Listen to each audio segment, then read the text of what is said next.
In today's episode, we'll talk about Nadine Gordimer's story Once Upon a Time.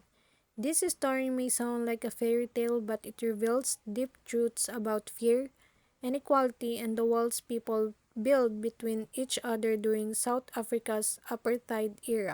The story Once Upon a Time by Nadine Gordimer tells about a white South African family who lives in fear of the black people outside their rich neighborhood during the apartheid era.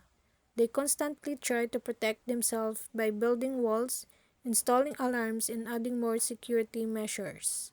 However, their fear and obsession with safety lead to tragedy with their young son gets trapped and killed by the sharp metal fence they installed.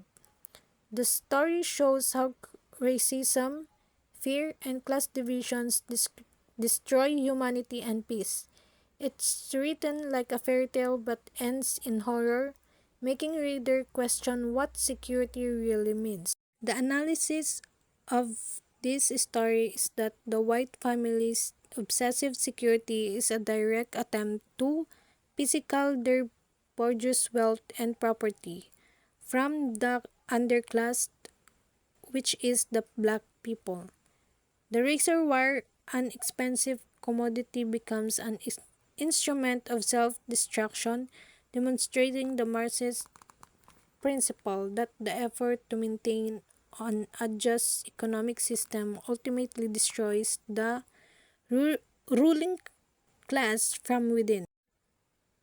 The story's also central formal device is its subversion of the fairy tale genre, signaled by the title and opening phrase. Instead of comforting narrative where good triumphs and people live happily ever after, Gordimer uses the structure to deliver a harsh, tragic reality.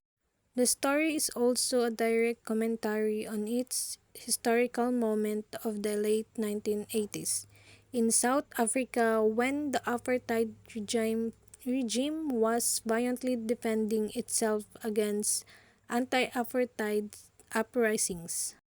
That is all for today. Thank you.